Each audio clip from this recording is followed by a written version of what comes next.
ngiye kubabwira akantu mukumve. Uvira hagiye kumpinduka. Uvira babwiye ijambo Uvira akantu mukandika ahantu. From now Uvira nituva Uvira nta kintu ubwo nababwiye kandi narangije. Nababwiye ngo ninjya mbabwira ikintu mujye mufata ijambo mu minsi maranye namwe. Ntabwo nge nzaza hano ngo mbabwire ngo 1 2 3 ngende mbabwire no turemangingo. Oya, ndaza hano kakubwira nkaguha headline. Uvira hari changement igiye kuba mu vuba cyane. Amakuru mfite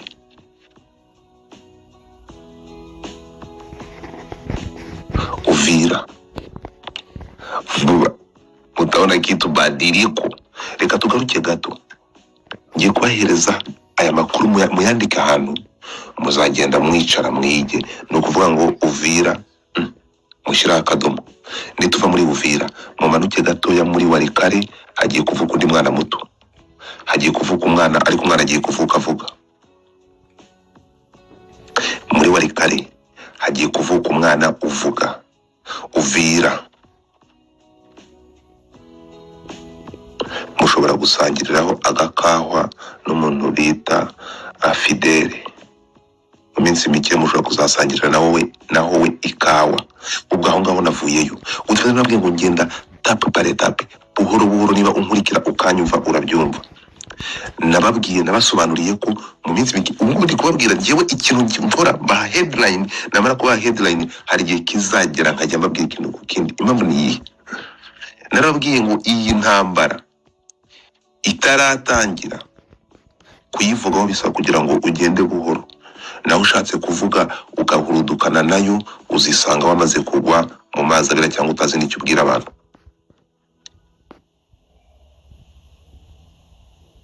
MRDP uvuga noneho kuri izi mpinduka, kuri changement ngiye gufata nari nyitegereje cyane.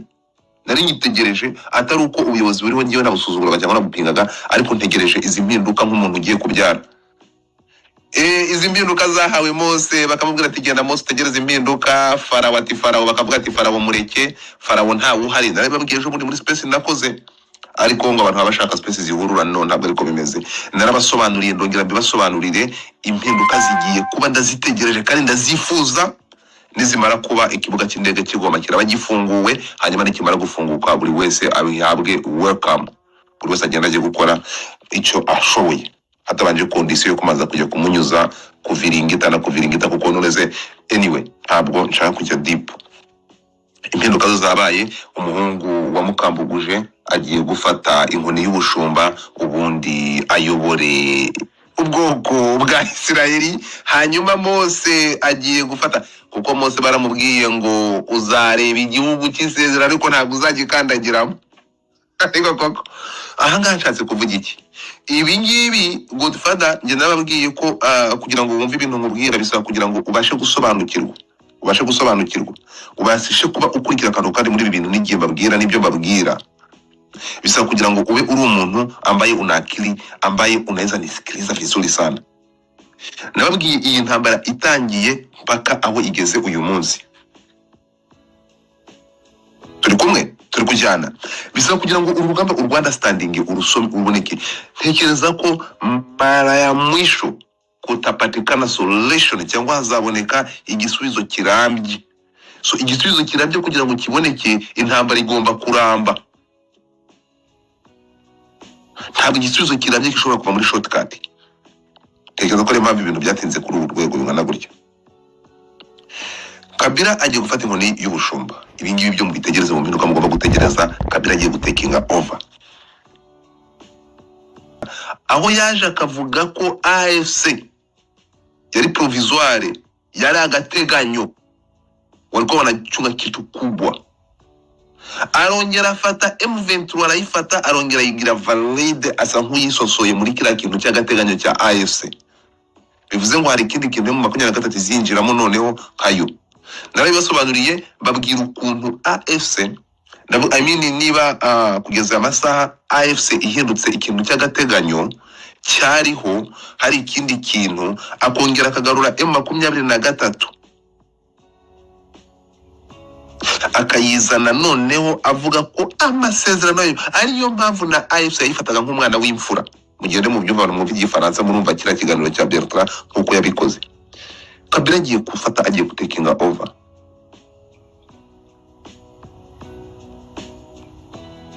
Turi kumwe. Hanyuma no kuvuga ngo azakira M23 gute? Ibi nabisubiye ntabwo nshaka kongera kubisubiramo.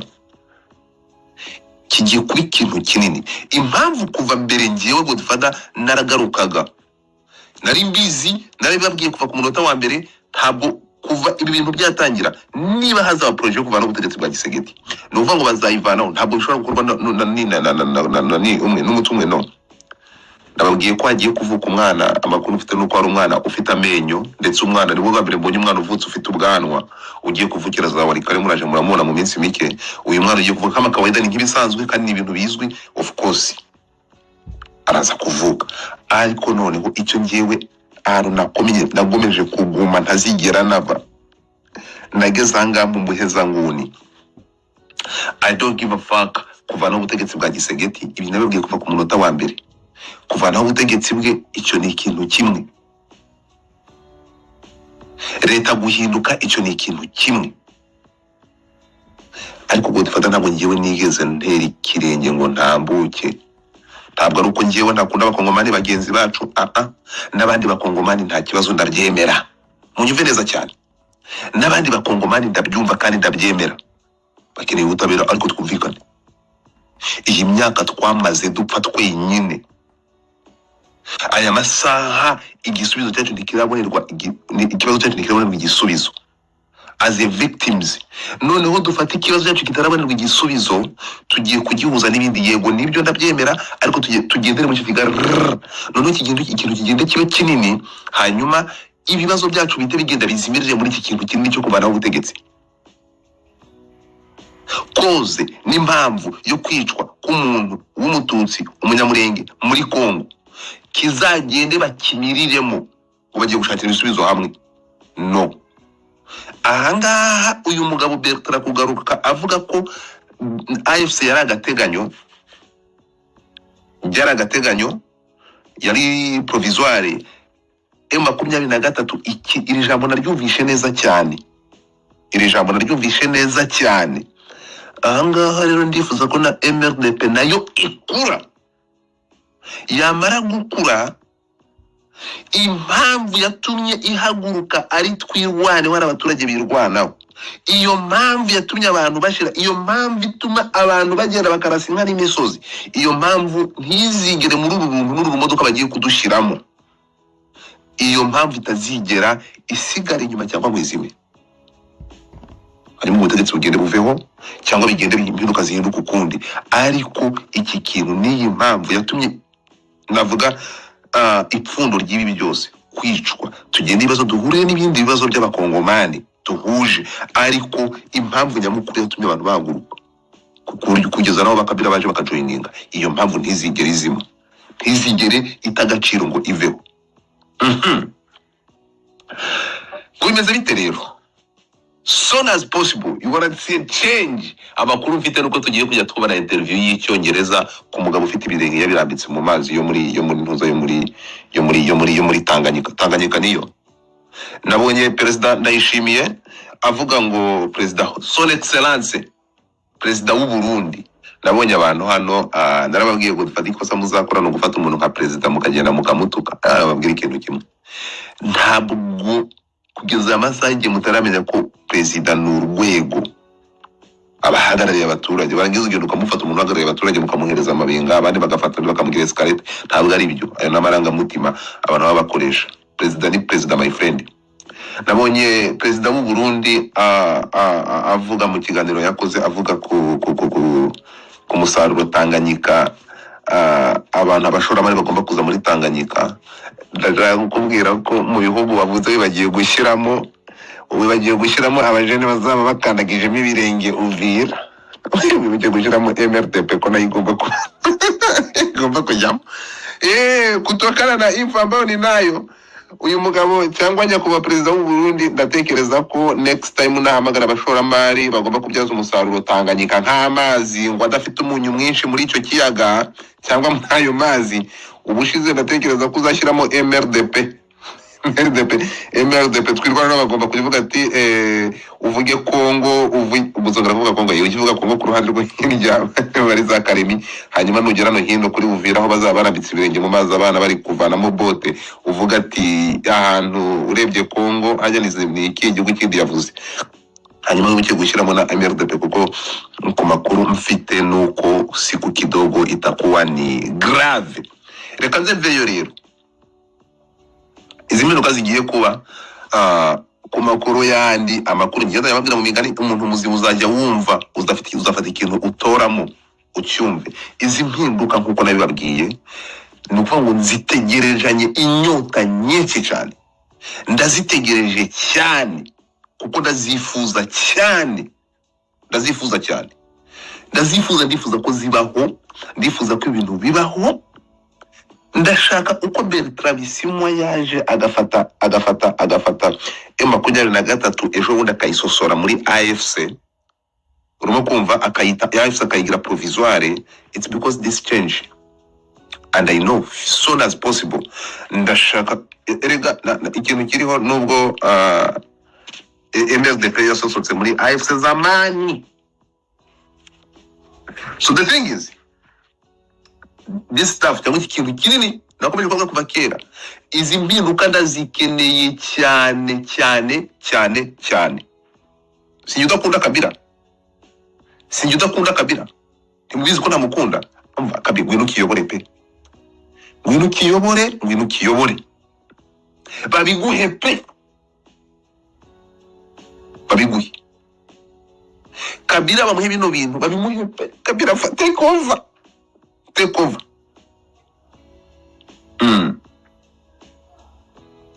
Gifate ubwo abantu banyumva baranyumva. Gifate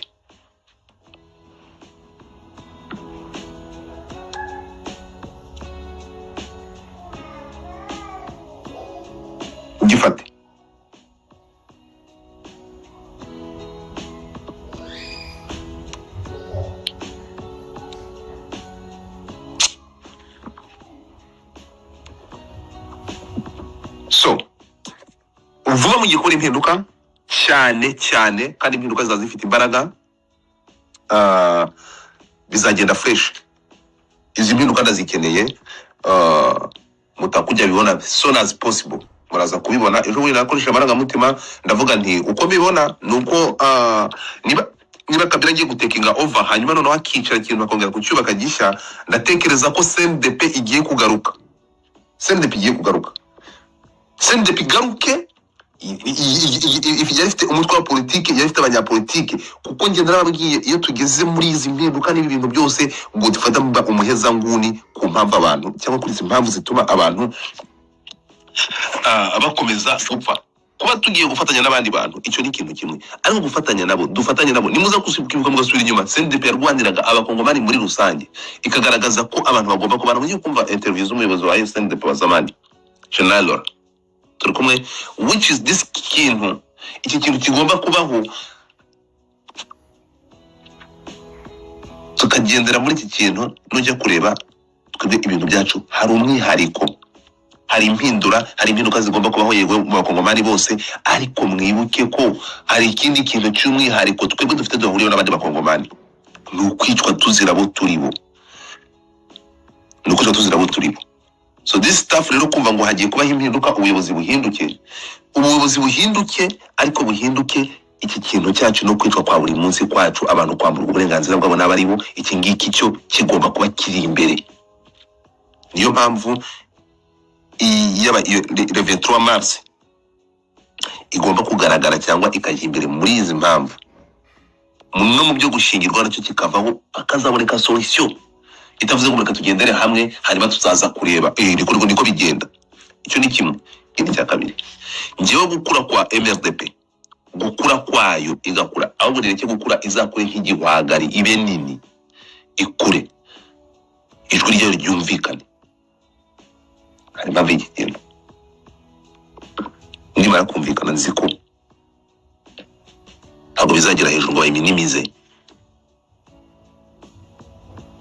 Kabila araza kubifasha nishimiye ko Kabila takinga over kandi araza gutekinga over ibyo ndabisobanukiwe ndabizi ariko muri rwo gutekinga over kwa Kabila ntabwo narebabwiye kuva ku munota wa mbere ndamuyoboka kuko tugiye niwe ugiye gutwara iyi modoka agiye gutwara mvuga ko aribwo nzabonera muri lift ingezi yo nerekeye kujya I have no nta shwa mfite tugomba kuyoboka kandi gahunda nuko imeze Kabila nta yandi mahitamo tuzamuyoboka ariko kuyoboka Kabila ndabizi I'm telling you ndiko yabwira agiye kuyagiye yagifashe yagitwaye ndabizi ndiko yabwira ndabizi amakuru nayafite we are going kwagiye ariko ndabibutsa ko yaba MRDP yaba M23 mufata izo nkweto musore kuri de 23 mars Kabila ze agira mbere yuko mukomeza urwo rugendo Kabila afate ibiganiro yicare aganire n'abantu bajyanye ibiganiro atigeze yubahiriza atange promises ko ibintu azabyubahiriza bagiye kufatanya uru rugendo ariko yamaze kwemera n'amasezerano bamaze kumvikana amasezerano yagize amasezerano ya 2009 agomba kuyubahiriza bivuze ngo ntabwo ngiye nifuza ko Makenga nani Kabila mbere yuko afata iya mbere namanze mwicarane ku bintu mwanganiriye nabyo 2009 bivuze ngo Kabila akora n'ibiganiro na CNDP ntabwo yagiye arega CNDP irahari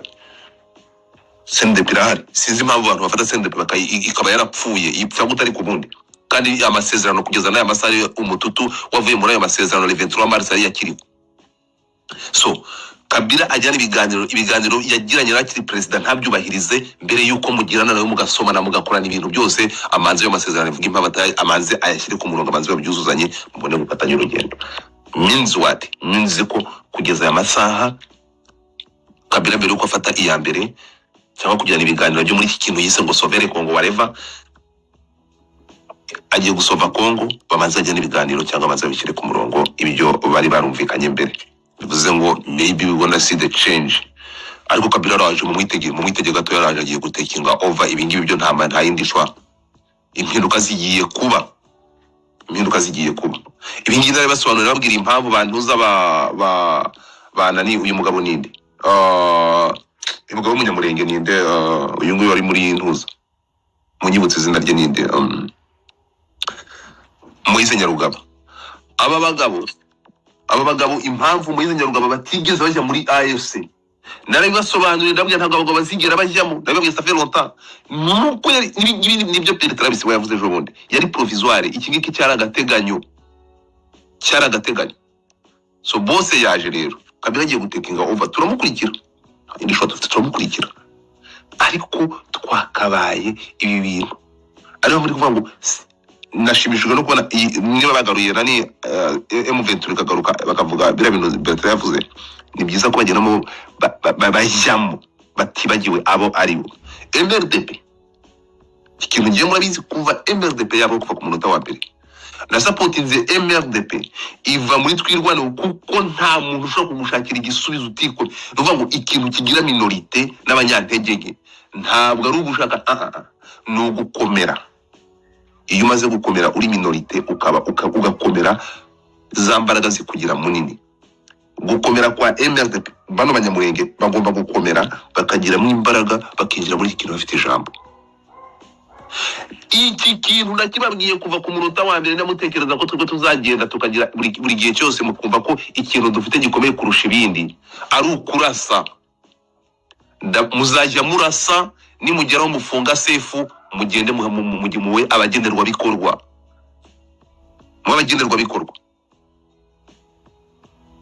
kubohoka kwacu guhagarika kwicwa kwacu nuko tugomba abantu bagomba kuba abanyembaraga apana mu gufungura umututu gusa no kurasa no gutanga ibintu bakayirasa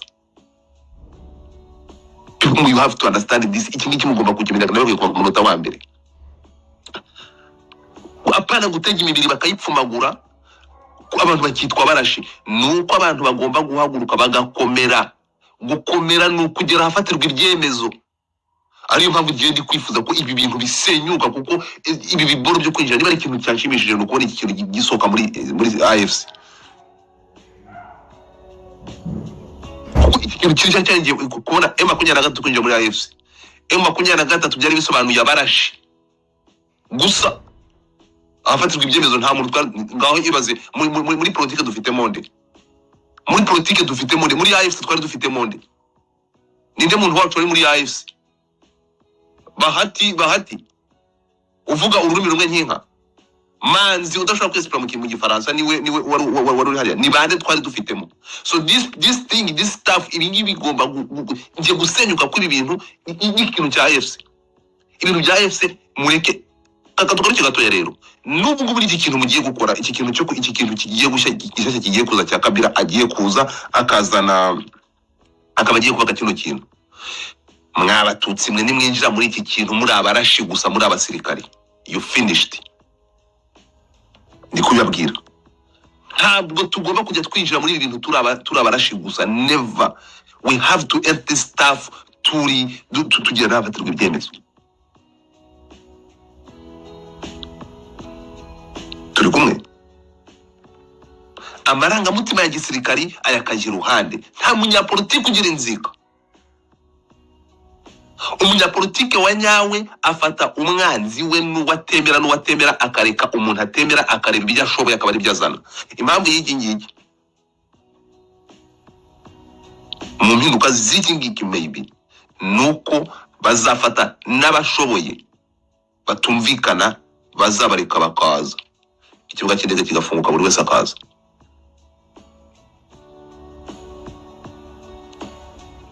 Akintu gikorwa k'amajeshi ibyo nigeze nemera na gato kuva ku munota wa mbere. Turi kujyana ibi bishatse kuvuga iki? Ikintu giye kuba kinini, mambo yanaenda kuwa mabadiliko, yanaenda kuwa mengi sana. Impinduka ziraje, ariko mukuza kwiza impinduka ndacyari kuri cya kintu nabwiye kuva ku munota wa mbere.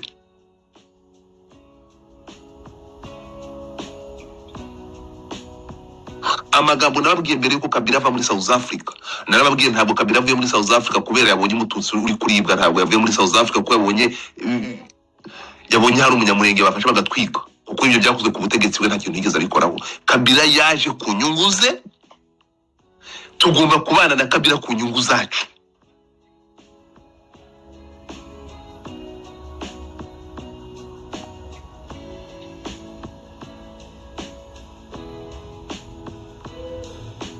Ntabwo kundi mu muyoboke bagiye kumuhereza inkoni, yamaze gufata inkoni y'ubushumba. Soon as possible he's going to take over.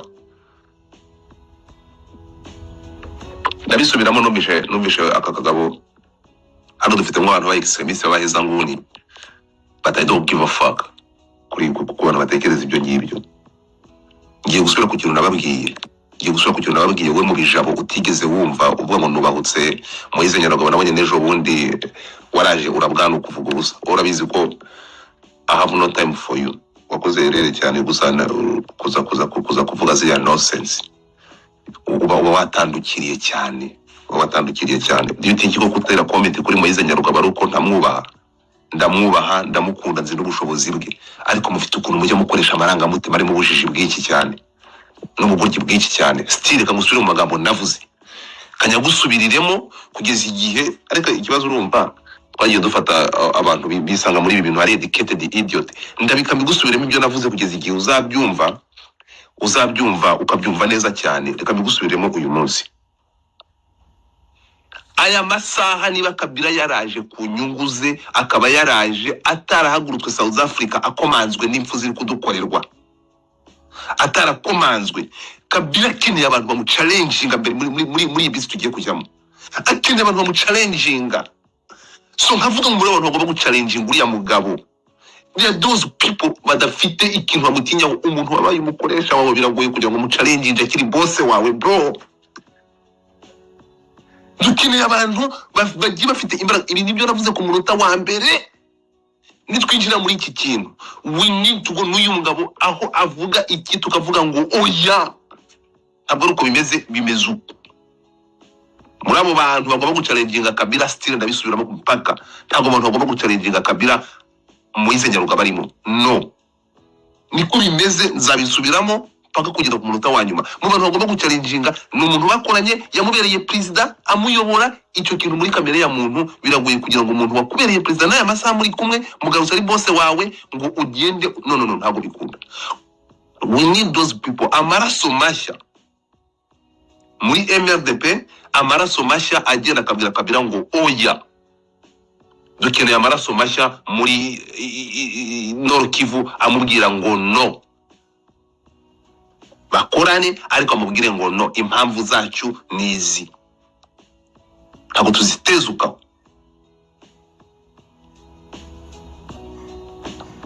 ibi bintu bitaraba mwe mugakomeza kugendera muri icyo kintu no ntabwo bikunda. So Moise Nyarugabo arashoboye kandi arashobotse 100%.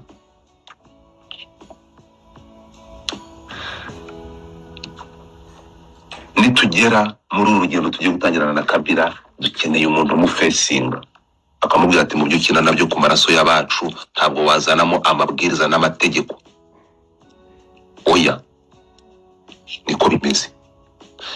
Ibijyanye n'amaraso n'urugendo tumaze iminsi wari urukurya imineti muri South Africa kuva 2017 ababyeyi bicwa abana bashira ntabwo tuzanaho title yo kuba president. Shut the fuck up. Gahunda iteye itya umurongo n'uyu ibyo turwanira ni ibingibi ibyo twemera ni ibingibi nta kintu uza guhinduraho. Kabila yazanye abantu bose muri Kingakati arabafite hariya bagiye gutangira n'urugendo ntabwo rero bazaza kudufatira umuntu uvuye muri Kingakati aya masaha yo kurya za Thompson. Turi kumwe ntabwo rero bagiye kuza kudufatira imyanzuro n'icyerekezo cyo kuzabaho kwacu tuhari. Iki niyo mpamvu babwira ngo gukura kwa MRDP ariko ntibakure cyane. Niba ari ikintu nashimye nuko MRDP nk'abantu batangiye ari twirwanaho birwanaho abaturage birwanaho bashobora gusanga ko kurasa no gukoresha amasasu bidahagije bagakora umutwe nka MRDP uwo mutwe ugakura aya masaha ukaba ushobora gukura bagakura no mu gufata imyanzuro apana mu kurasa gusa no kwirwanaho. That's where we go. Aho ngaho ndi 100%. Icyo nicyo bavugiye kuba turi minorite gukomera kwacu no kugira imbaraga niko kuzatuma tubaho. Mufatira urugero kuri ntuza kuri dufatira urugero kuri ntuza kuri Israel ni bakeya ariko ni benshi mu mbaraga zabi za diplomasi zabi zo kurasa barakomeye niyo bavo bariho niko tuzabaho mu kira gihugu. Tugaruke gatoya rero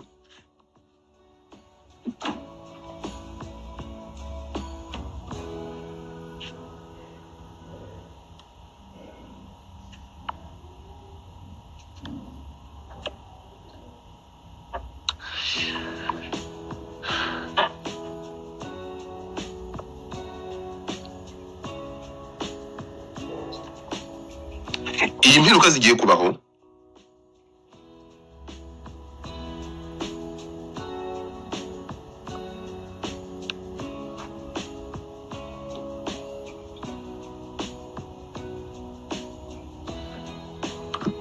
muri izi mpinduka vuba. Ejo habaye inama ejo bundi habaye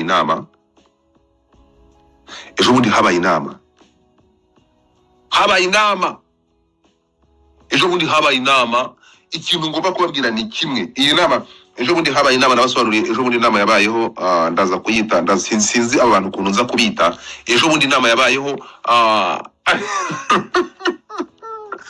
Mose yabwiye abantu be ngo impinduka zamaze kuba ngo muzitegure ngo kandi muzihanganire. No nta kintu cyo kwihanganira. Mose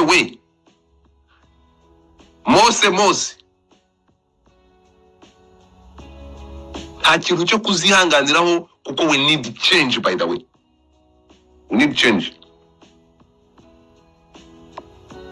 Dutegereje impinduka kandi izi mpinduka ntekereza ko maybe ku ruhande rwanjye reka izi mpinduka zibeho. Erega bantu muri aha ngaha munkurikiye ntabwo umuntu reka nkubwire izi mpinduka reka zibeho. Nari nzitegereje reka izi mpinduka zibeho. Reka Kabila taking over. Ejo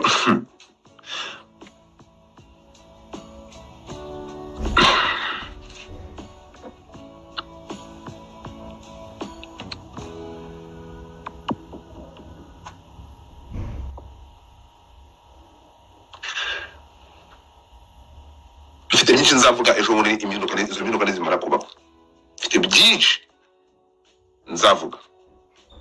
Hano umuntu aburana yaravuga uburano yaruvuga, ariko izi change ndazikeneye, ndazinyotewe, ndazitegereje, ndashaka kuzareba, nzareba impinduka nizimara kuba byose amaze kubishyira ku murongo, nzaza n'amabwira ikintu.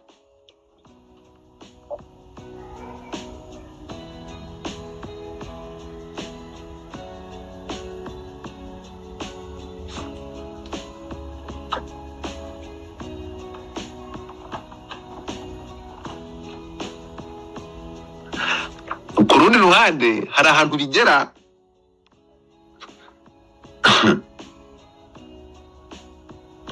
niba Kingakati na timu yose ya Kingakati ya Kabila yaramaze kujoininga, bose bari hariya, ngiwe ikintu babwira ni kimwe: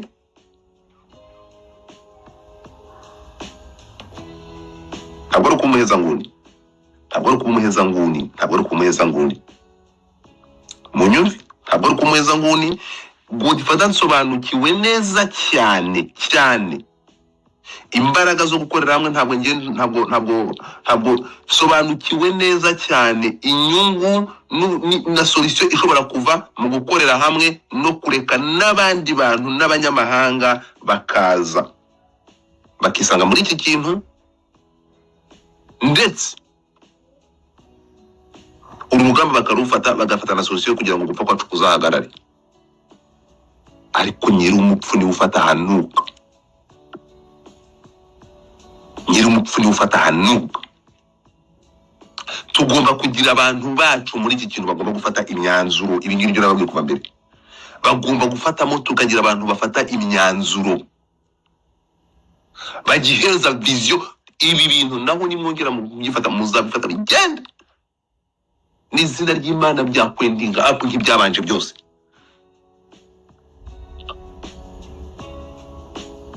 Niba mutabona ko kugira ngo ibi bintu, iyi ntambara izaba iya nyuma, ari uko tugomba kujya mu bafata imyanzuro kugira ngo ikibazo cyacu kibonerwe ibisubizo birambye.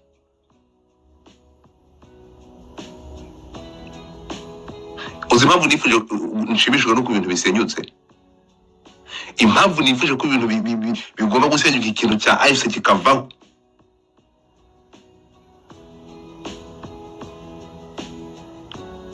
tukaba tugiye muri iki kintu gishya. Iki kintu gishya mugiye kwinjira muri mukinda muko mwinjiye muri AFC, still I have no hope.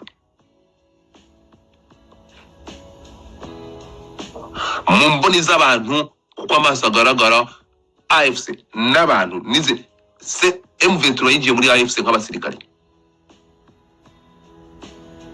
Turi kumwe? Niba M23 izinjira muri iki kintu cya Kabila nkuko yinjiye muri AFC, ikizere cyane kiri muri MRDP. Niba bafite ngo abanyapolitiki, niba bafite ngo abanyapolitiki, nabo niba nta barimo bakaza ba MRDP ifite igisirikare gusa, mukazihinjamo muri abarashi gusa, I have no hope.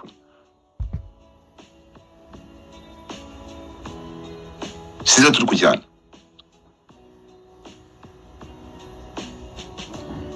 Abasirikari bararasa.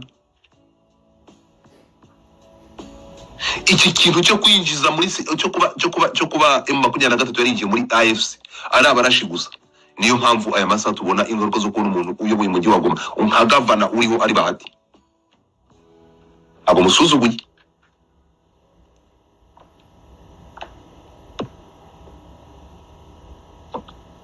Nuko ari we M23 yari ifite.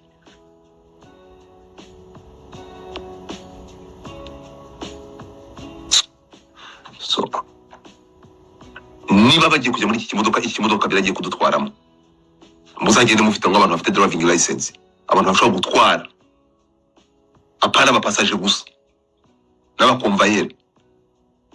Tuzabe dufitemo abantu bashobora gutwara bafite driving license, apana kwinjira muri ubu bwato. So ibi bintu rero kubivuga, iyo umuntu yavuze gutya ngo no, uku niko kuri, but people ntabwo bashobora kubyumva.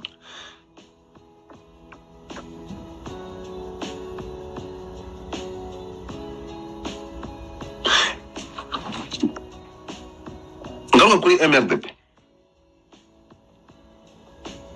kabwira ko nashimishijwe n'ukuntu yakuze ikava kuri twirwana n'abaturage bafashe intwaro bakirwanaho. Aya masaka akaba ari MRDP yaragiye yaramaze kuba coalition cyangwa ishyaka ikintu hariya. That's what we need.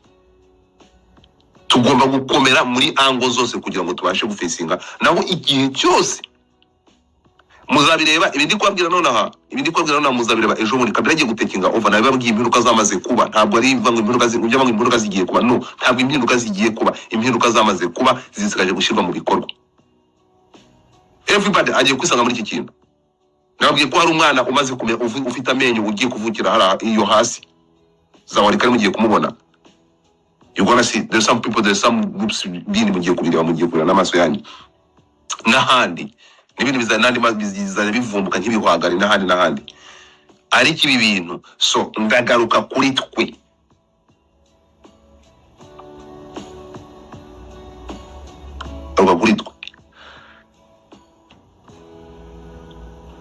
twisanze gute imyaka tumaze yo 23 n'imyaka bamaze kugeza aya masaha.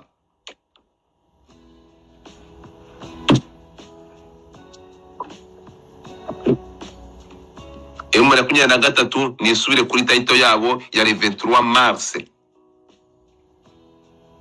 Hanyuma basinye amasezerano ya 23 Mars n'abakoze ayo masezerano baze bicarana na Kabila ku meza, hanyuma ayo masezerano bafatanye urugero bamaze kuyahereza umwanzuro. Turi kujyana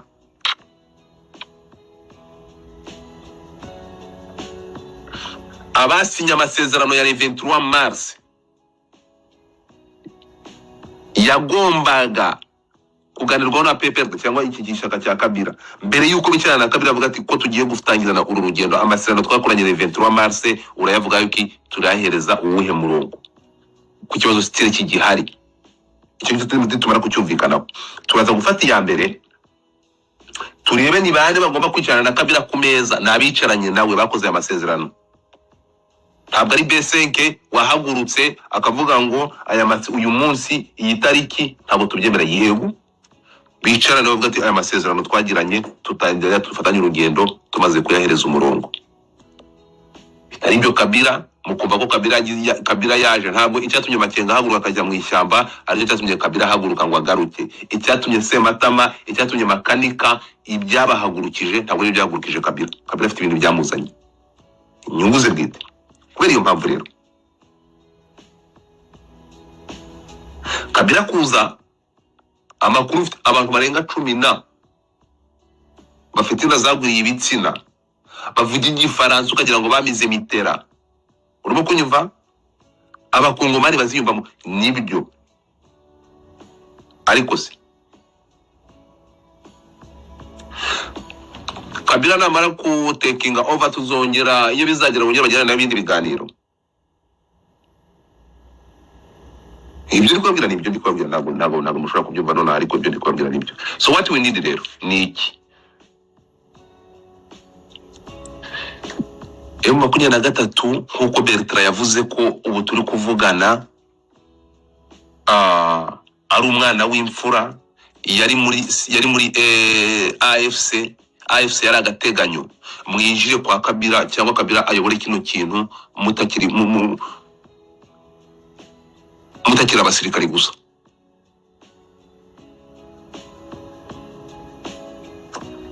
MRDP ije kwa Kabila harimo abagabo nabo bafite inda atari abarashi gusa, atari abarashi habe harimo abagabo bafite igifaransa ko turabafite bagomba kugenda bakicara kamufesinga.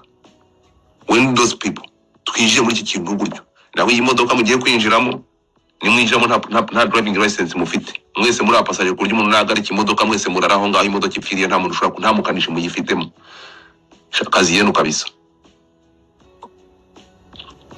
Muzaba arabo gusunika iyi modoka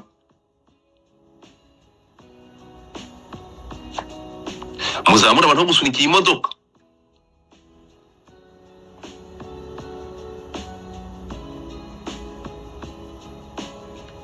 ariko umushoferi nafata feri nta muntu uzafite ubasha bwo gutwara iyi modoka.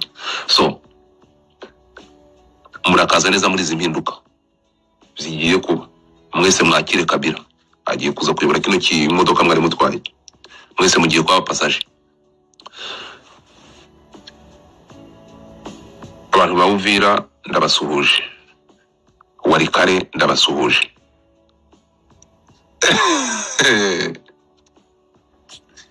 Reka ntegereze ndebe ntekereza ko plan zamaze gukorwa, niyo mpamvu mureba ibintu byose you check uza kwitegereza ukajya gusanga ntabwo abagabo bahubutse, ntabwo bamuhize Nyarugabo banze kujya muri AFC. Ngira ngo kuva uyu munsi mubonye impamvu bamuhize Nyarugabo batigeze bajya muri AFC, nuko cyari ikintu cy'agateganyo kuko Bertrand Bisimwa yabivuze ejo bundi.